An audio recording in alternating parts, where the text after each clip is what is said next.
Welcome to Rebel Radio, conversations with allied health leaders about the stories that shape them, not the bio, the backstory.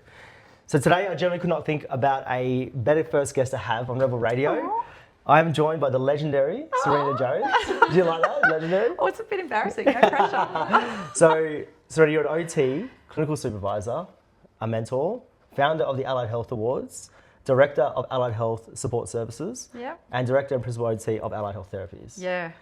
And today, you're also the first guest of Rebel Radio. So where does being the guest of Rebel Radio fits into this whole all these titles? It's way up there, Yeah, I thought so. way up there for me. Did I miss anything? Thanks for having me. Is that what I'm supposed to say? Yeah, no, well, I'm so glad that you're here. Thank you so much. Did I miss anything as well? Is that Well, what I mean, I'm a mum. That's pretty important. Big. Yeah. That takes up a lot of my time. Mm-hmm. Yeah, I have a lot of roles. I'm constantly juggling. No, thank you so much for being here. Like, we have obviously worked together for the last probably 8 months or so, whatever, how long ever it's been. And you know, we've actually formed a really great partnership and also friendship as well over the time. So this could, from my perspective, you're the perfect guest to have on the show. And actually, Rebel Radio started from the networking series that we did sponsor for you guys. And it's been such a cool way to go, like a few snippets of Rebel Radio now making it to the full length podcast. So I think you're the perfect person to have. That's very, very kind of you. I love that you guys are offering a voice to allied health because we are a big community and we're not very good at getting that voice out on our own. I agree. I think you guys are so humble. You know, you're so like, we're doing everything. We're time poor, man. Yeah, 100%. We're trying to do lots of things and we're not in it for that. We're in it to make a difference and to, everybody always says they started in allied health because they wanted to help people. It's true. And I think it's more than that. I think it's that we're very people. We're people focused. 100%. And that's why Rebel Radio is so important to go right back to the start, right? So we want to go not all the way back to the start. That'd be too early. I was born on... If you want to go back that far, you can. 2nd of October for those people. I like flowers and chocolates. Perfect. Now let's go back to like high school, right? So before you start heading into university and decided to go down this career path. Yeah. What was high school? What were you like in high school? What was that like? That's such a weird question. Isn't it? I don't know. I knew that I wanted to be an OT really early. Really? Yeah. And that's really unusual, particularly in occupational therapy. Yeah, how did that happen? Because a lot of people don't know what it is. That's why I'm saying, why would you? Yeah, well, I knew, so my mum was a nurse, right? Okay. So my generation, a lot of our mums were nurses. And then she went, when we were young, she went back to school and studied medical records admin. So we would talk. I was always interested in health. I was always interested in medical shows and medical things, and we would talk a lot about her previous career and her previous clients and how she got into that. Yeah. And I'm the oldest of 4, so I was raised to be somebody that looked after other people, somebody that took control of the situation, somebody that took care of things and a bit of a problem solver. So I knew that I wanted to be in allied health. I knew I didn't want to be a doctor. I knew I didn't want to be a nurse. I knew I wanted to be allied health. And then I guess I was looking at the different options there. And when I came across OT, I just knew that was me. Yeah, wow. It was very practical, very holistic, very day-to-day. And so I'm a bit of an unusual case, I think. Not many people knew back then what OT was or what it could do. 100%. Even now, when you speak to people who are OTs, or when you say, even for me as a recruiter, I'll do OT recruitment, and people will go like, what does that even mean? What is that? And you have to try and explain how you guys try to explain it to me, right? Yeah. And I always stuff it up as well. But that's so fascinating that you actually knew from the start. That's incredible. Yeah. So at high school, I was the person that kind of flew under the radar, I guess. Like I've always been pretty confident in who I am. I wasn't part of the popular crew. I wasn't part of this. I sort of had a foot over here, a foot over here, and I would float. Yeah. You were social. I was very social. Nothing's changed. I was very social. Yeah. I really enjoyed lots of different things, and I was friends with everybody. I was a people pleaser, even back then. That's fascinating. I can definitely relate. I mean, that's what I used to be like a lot as well at school. Yeah. But I never had any OT kind of like passion, I guess. So that's probably my difference with yours. Sliding doors, Chris. Yeah, I know, right? Maybe. You would have been a great OT. Maybe it's still time, I can help you to become an OT.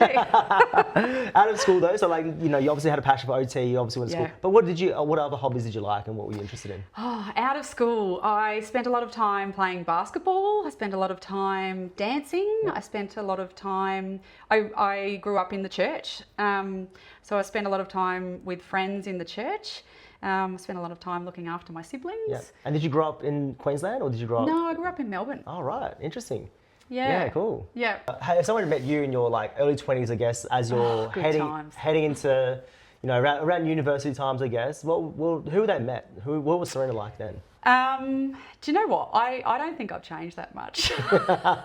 What you see is what you get Yeah. with me. So this is you, right? This is me, and Yeah. I've always been like this. So I was very social. I was always chasing the experience Yeah. and the connection with people.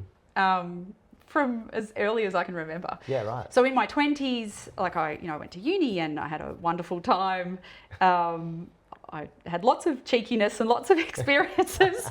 And then I travelled. Yeah. So it was all about travelling for me. Yeah. And yeah. Where'd you travel? Where'd you go? So after I had been, I graduated as an OT. And I worked in Geelong for a little while and then Western Health in Melbourne Okay. for 18 months, 2 years. And then I literally just sold my car and left. That was all you had, the car? Pretty much, yeah. Your biggest asset. Well, you know, when you're in your early 20s. Yeah, how old were you? I don't know, early 20s. Yeah. Once I'd graduated. So I actually did 5 years at uni. Okay. I did first year speech pathology because I'm not very book smart, so I didn't get the marks to get into OT. Right, interesting. So even though I knew I wanted to be an OT, I didn't get the marks. There wasn't a lot of OT schools back then either. So there was only one at La Trobe and there was a brand new one happening at Charles Sturt in Albury. Yeah. So when I was just 18, I left home and moved interstate Wow. on my own. Didn't know a soul.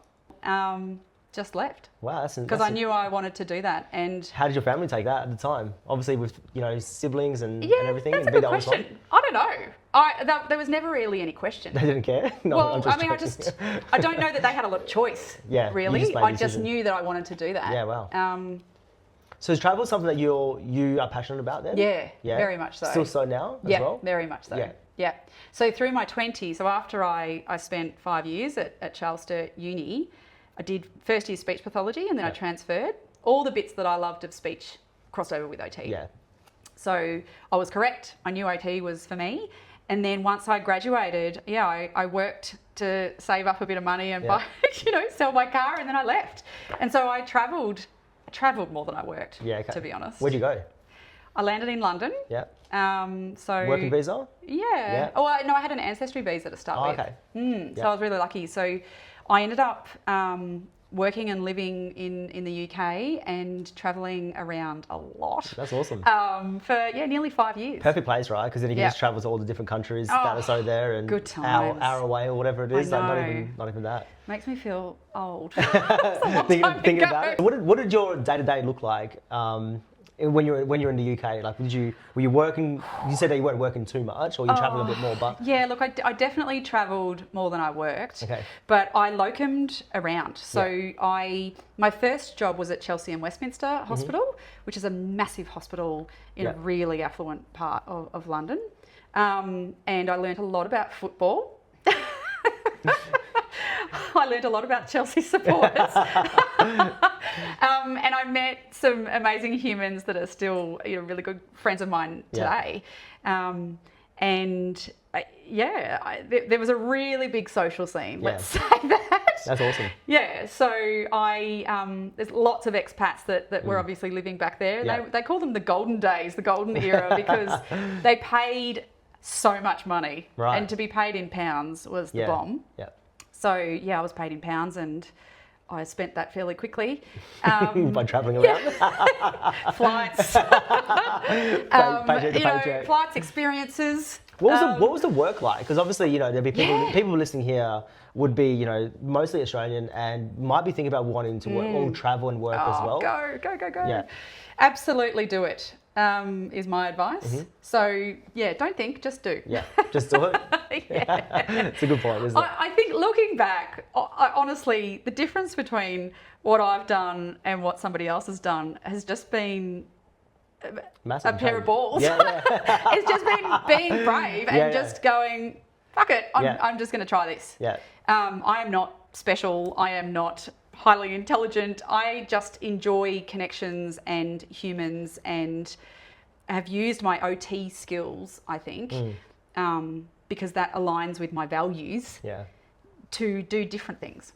Yeah, it's a great point, isn't it? I mean, obviously, I've travelled, George and I have travelled a lot. And I think we say the exact same. When I speak to people who are like, oh, I might travel, I'm like, go for it. You have to do it because it's such a great experience. Open your mind. And, and you learn more about, probably you feel more confident about the things that you do, because even you go to different situations in different countries and you just be yourself and you realise, actually, that's exactly what life is about, and where you learn about yourself. So exactly right. It's a good point. Do it when you're young. Yeah, absolutely. Because when you have kids, you can't do it. Okay, so just letting everyone know now. Have kids older. As old as you can.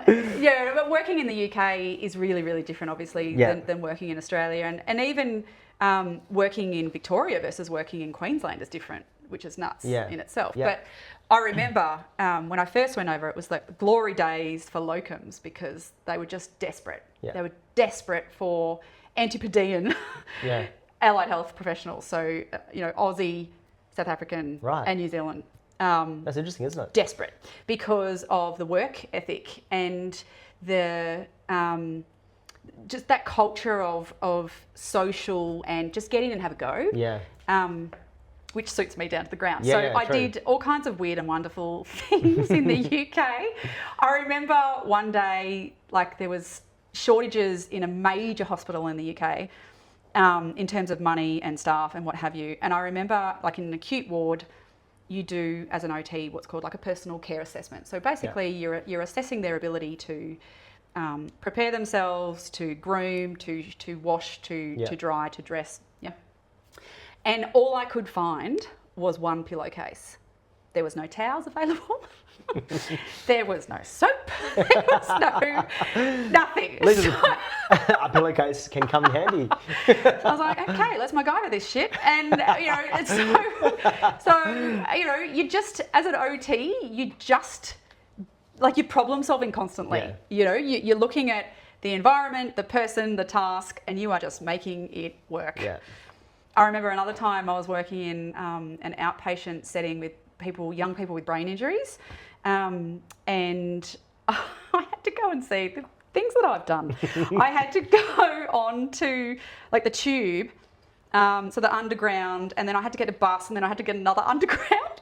But I had to take a toilet frame with me to go and see this dude who lived, like, out of town, and it was just, like, hilarious. So here I am, like, little Serena, with a toilet frame, like, just kind of jamming my way into the tube, and it was all, like, sweaty and full, and I, like, had to get off, and, like, it's just stupid. Oh, that's brilliant. I've got a lot of random OT stories. That's brilliant. That's probably a podcast in itself. The Serena and the OT stories. I have been kissed, I've been kicked, I've been spat at, I've been attacked, I've been, like, you name it.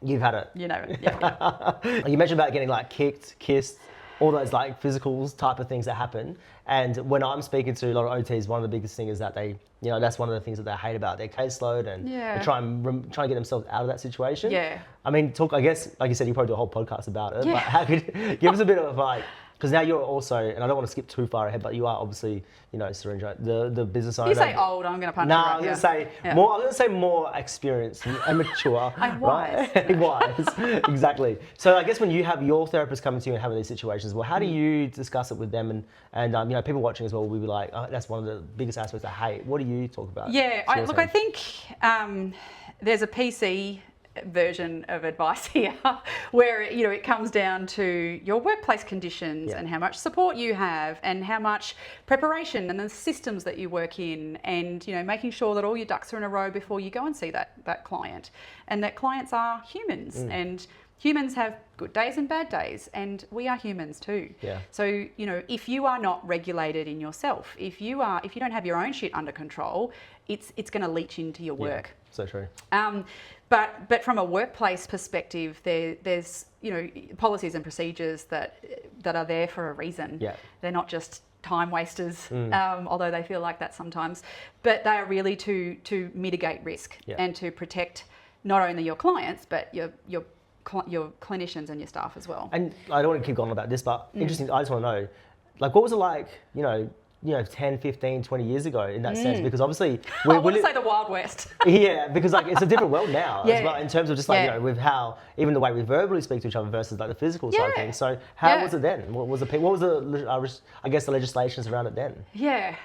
Do you know what? I'm immediately drawn to an example. So in OT, or where I went anyway, you had a placement, a prac, right?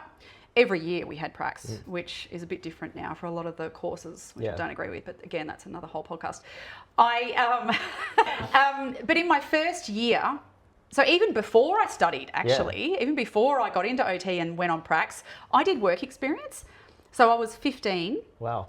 And I remember it was the start of year 10, and I knew by then that I was really keen on OT, right? So it was a bit unusual. It was an unusual case. And I was offered a work experience for a couple of weeks. I think it was a couple of weeks. It was a long time ago now. But I remember day one. It was a massive metro hospital in Melbourne. And I was 15, and I got literally thrown into a locked psychiatric ward. Just digest that for a second. Yeah, that's a so lot. on day one, I got 2 death threats and 3 marriage proposals. Yeah, as a 15-year-old. As a 15-year-old. Far out.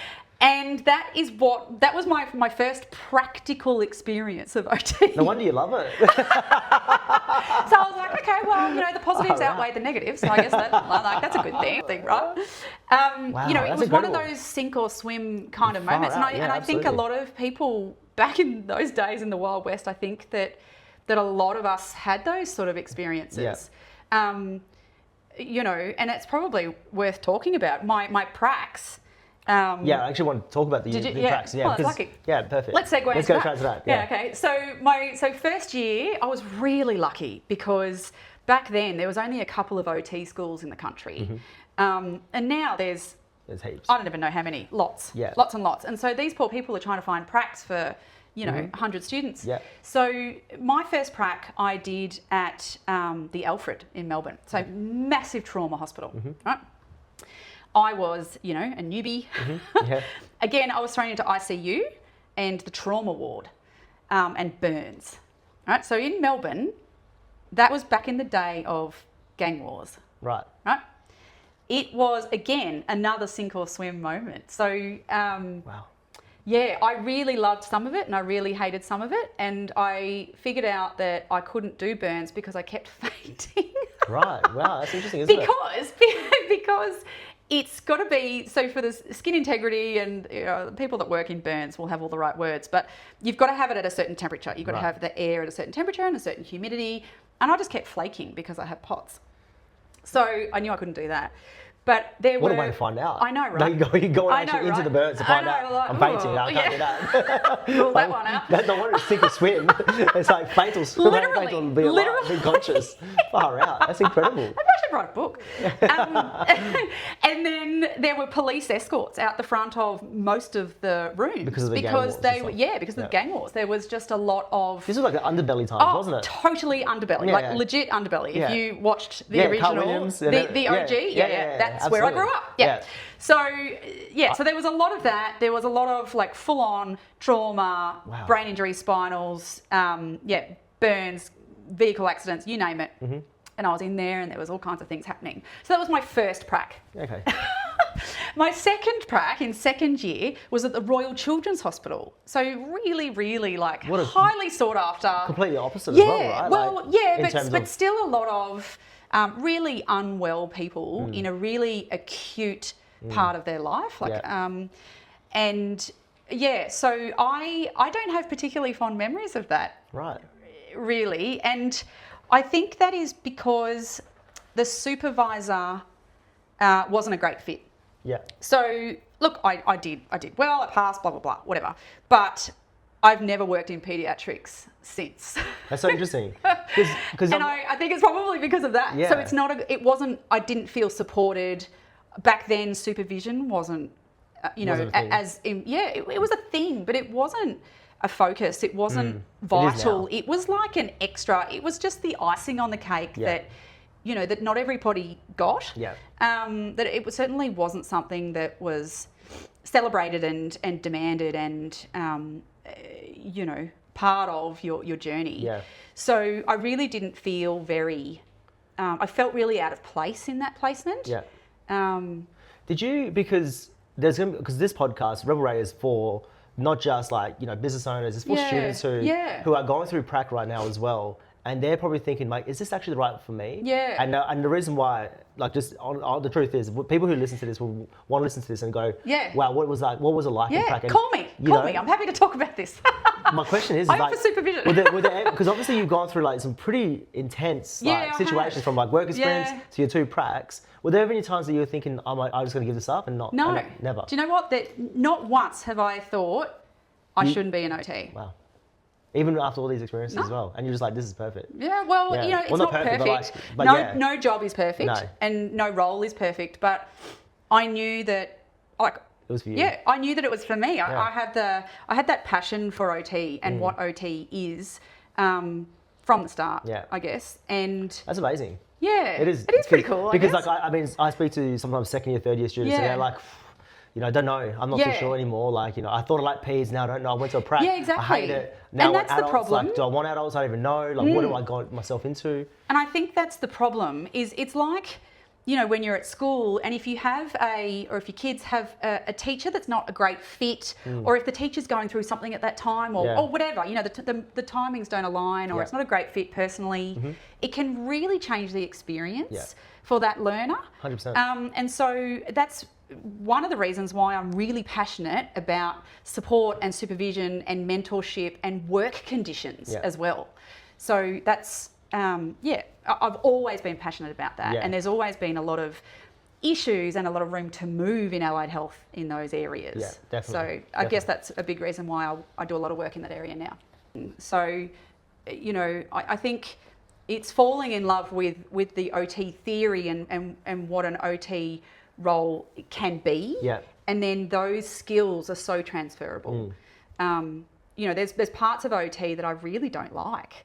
And those parts are really specific, I've found. Really. Is that the peds stuff? Or is that... peds. Yeah. I've got those at home. I don't need to work in peds in my job.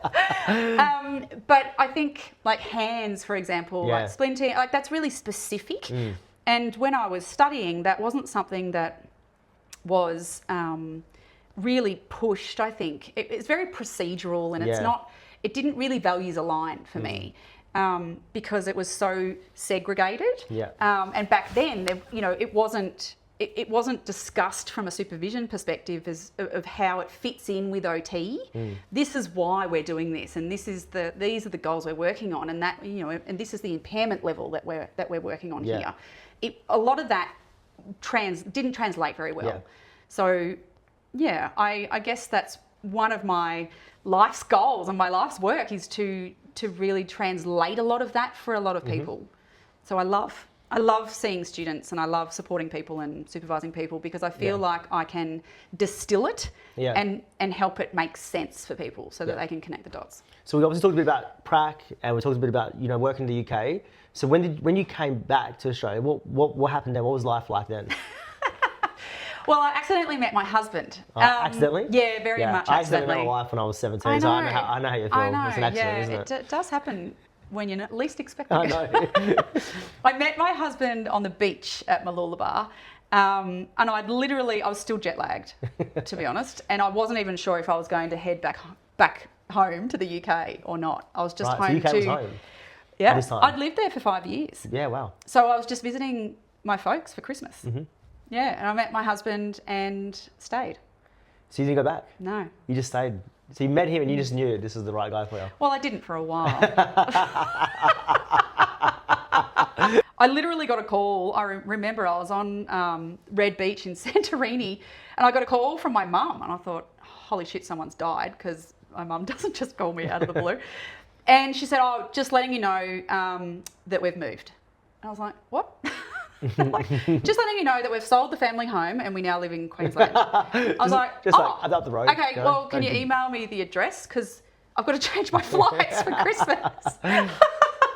So she did, and I came home to a new place in Brisbane for Christmas, and then a couple of days later I met my husband. How did it feel coming back, obviously, to... Well, I still had all my stuff in the UK. Like, I wasn't sure of what I was doing yet. Yeah, so that's what I mean. Like, so how did it feel like when you thought this might be me coming back to Australia? What was that like? What was that whole situation?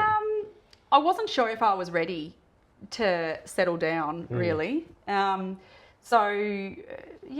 Look, every year I lived in the UK, I came home for a bit of summer because I really experienced seasonal affective disorder, SAD. Yeah. So, it was so dark and cold and wet and all of those things. So I came home for a little bit of summer and Christmas each year. So in my mind, I wasn't sure if I was going to go back or if I was just going to stay for a bit. So I just grabbed a locum while I was home, and nice. Locum turned into another locum, and then I moved into the hospital and health system on the Sunshine Coast. Right, amazing. So then my husband and I moved in together on the Sunshine Coast, and I got a job at the Sunshine Coast Hospital and Health System. So, and I worked there for nearly 15 years. Wow. Lots of leadership roles, lots of rehab, lots of inpatient and outpatient rehab. How was it changed from, like, because were you just doing locum in the UK as well? Yeah. So were you just going from job to job? Yeah, I was, but a lot of them were fairly long locums. Okay. But I guess I did lots of different things. I was going to say, because going from like all the locums and changing job to job, and then going to a place where you're there for 15 years. Yeah. It's a huge change. I know. How did that feel? Was there times where you're like... Mate, I felt trapped. 100%. It makes sense, right? That is not the right thing to say. Look, I think that's a common thing, to be honest. Yeah. I loved my new life here, but I also went through a period of grief and change and anyway. And then I got married and had kids. Yeah. Did you start your business? I came straight after this? back, yes. Look, I didn't start my business until I was going back to work after having 2 kids. Okay, right. Okay. Randomly. So you were working, had your kids, and then you were going back to work? Punched out a couple of kids. Yeah. And then I was on the way back to work, and I was like, where's all the PD? Where's all the support? Like, why is none of this accessible? This is bullshit. So that's why I ended up going back to work and starting a business at the same time. Yep. And that business, Allied Health Support Services, has morphed and changed so many times since then. So back then, I started a PD library, multidisciplinary, accessible PD library. I tried subscription. I tried all kinds of things. I did a lot of supervision. I did lots and lots of bits and pieces. Yeah. Was there much competition in that area when you started? No, because that's big now. Yeah, and that's exactly massive. right. That's exactly right. And so I see things that are coming up now, and I think, oh, that's interesting. I did that 20 years ago. Yeah, but you would because you were like obviously a pioneer. I guess in that stage as well. That's a weird thing to say, but I guess I was. Yeah, I can say it. You don't have to. Yeah, that's thanks. Look, it's different times now, 100%. And now everything is so virtual and so accessible, which is brilliant. There's enough room for everybody to do all of it.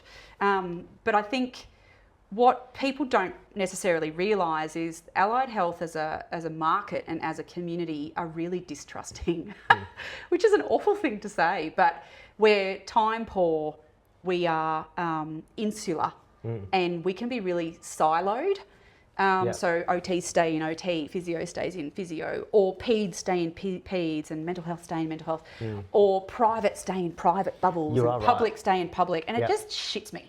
So everything I've done, really part of the core value of everything I've done and will continue to do is breaking down those barriers and those silos. Yeah. We are all humans. We're all pink on the inside. We are all doing the best we can with what we've got. And that's it. That's the end of the story. I love that because it's so true. Because there are recruiters, as a recruiter, like as a kind of an what's the word for like being like kind of like an outsider in a way, not an allied health professional. My biggest thing I say to people is like, I'm not an allied health professional. Yeah. I don't want to be. Yeah. I don't want to be a therapist, but I just want to help like find people jobs, and that's my market. But you can still have the same values. Exactly right.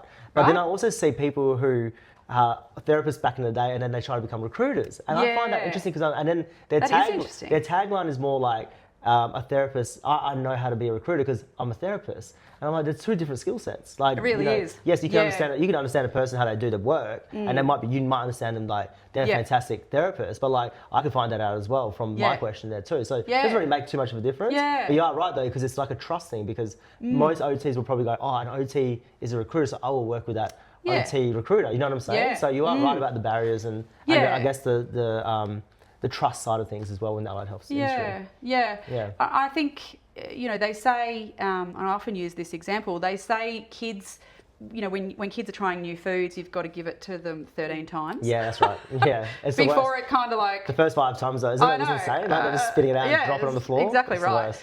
And I think allied health professionals can be really similar. So lots of touch points to build trust because, as blunt as that is, I think we can be a distrusting bunch. Yeah. You're still working, you just started your business.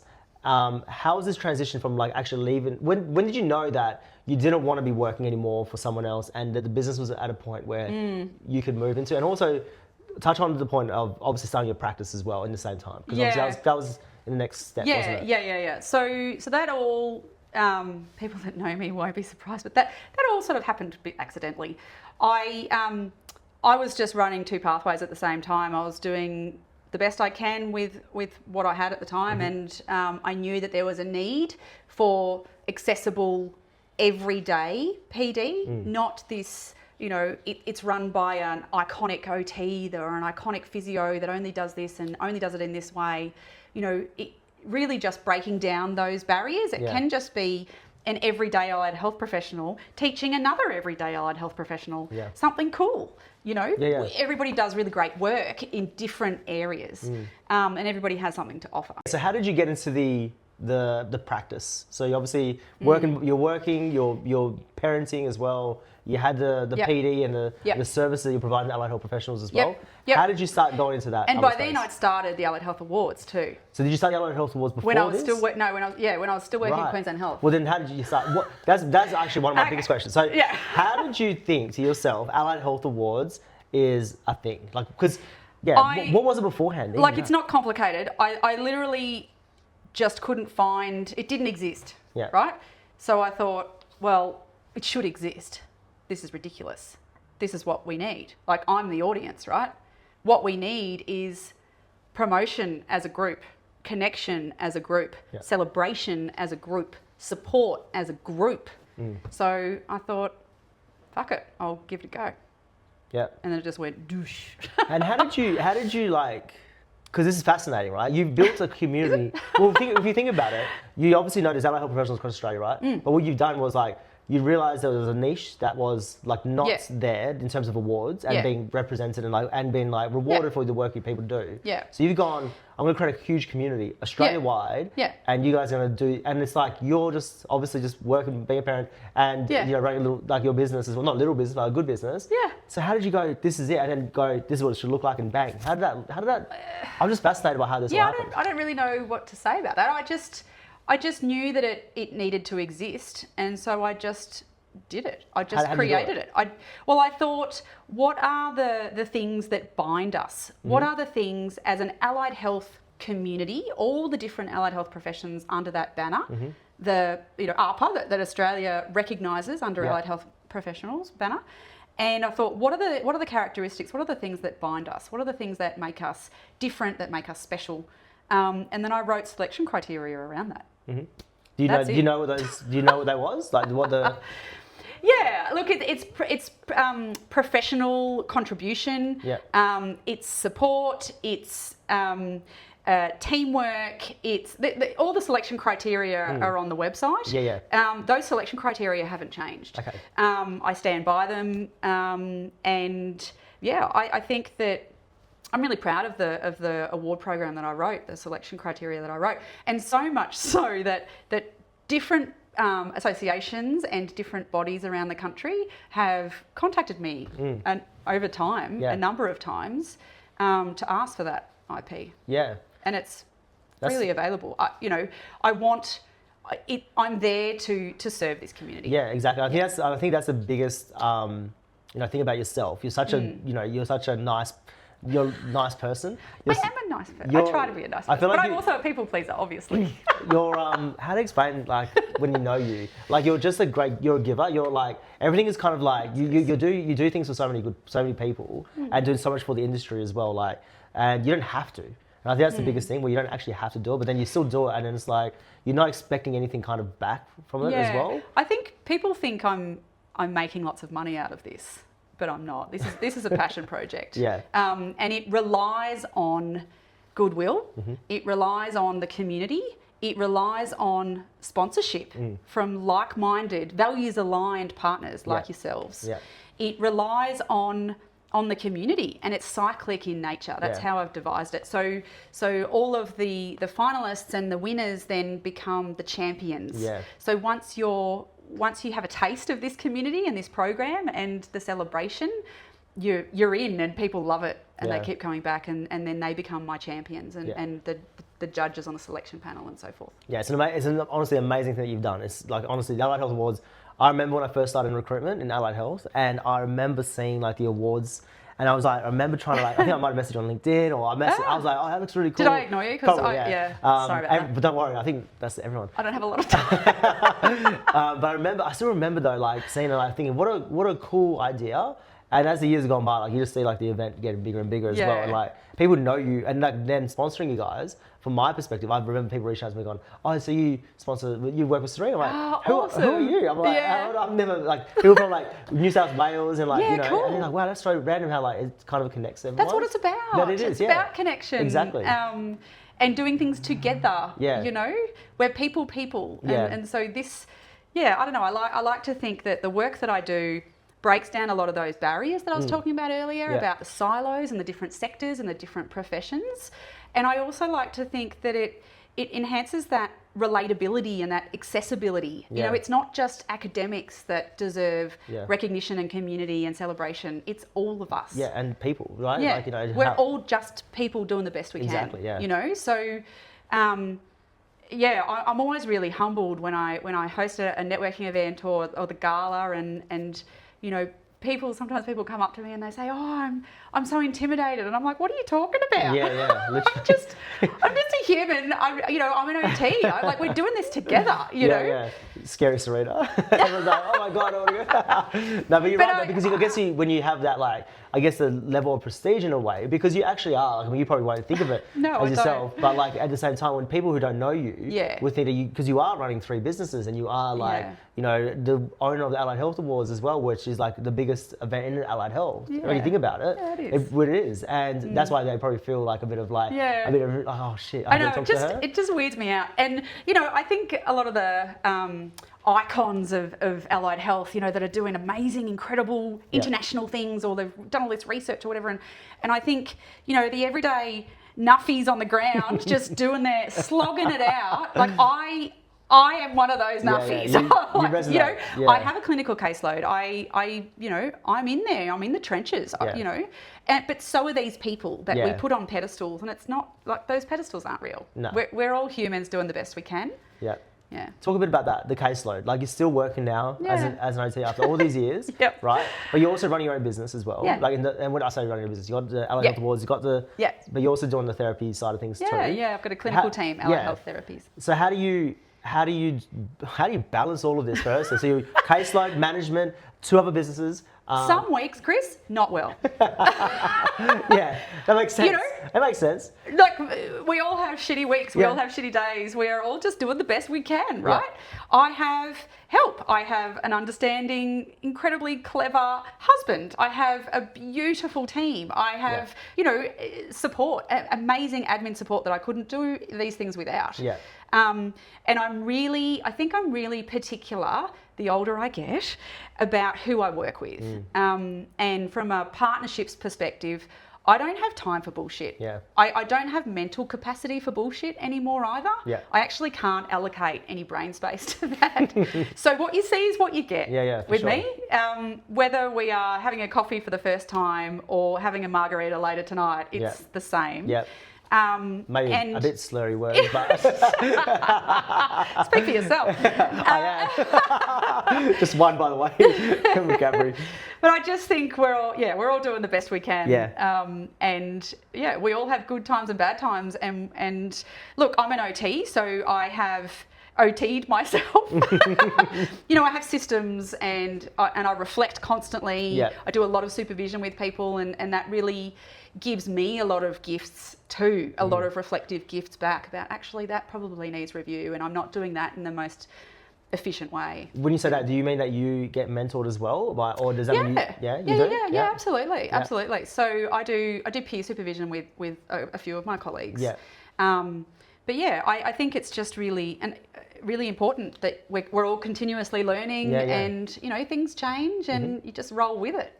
Nice. Yes. So looking back, are there any moments or decisions that you made that were like turning points in your career? Look, I think they all count, to be honest. Understanding that there are good days and bad days, things that pros and cons in every role and in every sector. But it's where your tolerance is and where that distress is, and when you realise that you can work more values aligned, that's when it opens up. Yeah. And I think that comes with both experience and age, to be honest. Like I said before, it's about, actually I can choose the clients that I want to work with. Yeah. Actually, I can choose the sponsors that I want to work with. Yeah. I can choose how much time I spend doing this and how much time I spend supporting my staff and how much time I spend mentoring others. Yeah. And I think, realistically that is success, isn't it? Yeah. Is realising, hey, I can choose and I have chosen that. I was actually having a funny conversation with my client recently, and they do all subcontracting, so it's all contractor model, and it's all hybrid. So they don't actually they don't work in an office or anything. And they were telling me that they want to get an office space. How's that culture? Yeah, and they want the office space, and they want to also do salary and stuff. And I said, you don't have to be everything to everybody. You know? And I think that's a bit what you're saying in terms of like being values aligned. Like, what are your values? What is your team actually like? Are you happy with that? Like, how you can actually hire people, because she's always talking about recruitment. Yeah. She's like trying to find something else that's not there, and I'm like, you're probably going to lose people that you already have to be everything to everybody instead of being something to somebody. And I think that I completely agree. And as a people pleaser my whole life, I think a lot of allied health professionals are, and it's really it's a really hard habit to break. It's really ingrained. And that's my natural go-to is to always try to keep all the plates spinning and try to keep everybody happy. But I think when you get to a point where you know that this isn't going to be their favourite thing and that's okay, and that you can't be everything to everyone, I think that's where it really starts to get fun. Yeah. And I guess you mentioned a bit about what success looks like, and that's the values and stuff. But is there anything that like success look like as you graduate? I know we're going to go back a bit. Yeah. But when you graduate, what did success look like then? And is there anything that was successful for you then, same as now? Yeah. The social, like the connections and the experiences. Yeah, that was what it was back then, was it? Yeah. So, like, I haven't changed, have I? It's all about that's what I value. Yeah. Those social connections, that community building and the experiences. So the travel and the saying yes and the let's just try it. Yeah. Go, oh shit, that didn't work. Let's change. Let's tweak that. Let's reflect on that. Yeah. Just try it. That's awesome. Random question. I don't know if it's going to make it, but just randomly, like, are the therapists that you work with in the UK, are you still in contact with them, and do they see the work that you're doing right now? That's a great question. Some of the expats that I worked with over there that have come home. Yeah, they would see it. Yeah. I don't know. I think so on LinkedIn. Do you think they would think like, holy shit, how did Serena do all this? Do you think that, or do you think I don't know. Yeah, I don't know. It was really interesting. At the OT conference last year in Adelaide, I I bumped into one of my very first supervisors as a new grad. Wow. And I hadn't seen her so I've been an OT for, I don't know, 23 years or something. And I haven't seen her for 23 years. That's insane. I You know. bumped into him. And I was like, hello. She's like, hello. That's incredible, isn't it? And she said, I always knew you would do something spectacular. Wow. Yeah. That's awesome. I thought, isn't that like the nicest compliment ever? That's such a nice compliment. And Yeah. it's funny how, like, you know, what she would see is probably She's you probably being something. facetious, but she's like, She's you're probably- always so glamorous. But you don't, maybe like you probably see people now as well as like a leader, Yeah. and you see these younger therapists coming through. You probably think the same. You're Yeah. like, this person could be really good, and like, Yeah. and then you probably see them in like 20 years time. You're like, wow, they actually, you know, did some amazing stuff. Yeah, I think that amazing can be. Oh yeah. Like there's What does everyday that mean? amazing. Yeah, yeah. And then exactly. there's, you know, bigger picture amazing, or there's amazing in this sphere, and then there's amazing in the work that you're doing with the clients, you know? Like Absolutely. that's what the awards are about, Yeah. is it's the amazing across the board. Yeah. But that we're all humans. I'm listening to you right now. What would you want them to I guess know about yourself, or learn, or just like I guess know a bit more about yourself. Obviously, talk a bit about yourself. What would you want them to kind of take away from this podcast? I'm just a human. I'm just an OT. I really see myself as the vehicle with respect to the Allied Health Awards, the vehicle in which to champion amazing allied health professionals doing amazing things. So I'm one of us. Yes, that's great. But you also are Serena, so that's why let's dive back into this question again. So do you have something that you do, I guess, daily, quote-wise? Is there something, you said about the values that you align with yourself with, but is there something that you kind of like follow like all the time, or that you know, I have, my thing's quotes, and like I have a few quotes that I kind of like, not live by, but like I know if I'm falling off track a little bit, I can always go back to those main things. So is there something for yourself as well that you do that, you know, people who listen go like if I'm trying to like better myself as an OT or as a person in this industry? Not really. I am very much ADHD undiagnosed as well. So I'm a bit more haphazard, I suppose. I don't want to be, but I am. I do have some quotes and some things that sort of resonate with me a lot. And the last time I was asked a question like that, my team said, I can't believe you didn't say this. Sometimes I will say, well, is anyone going to die?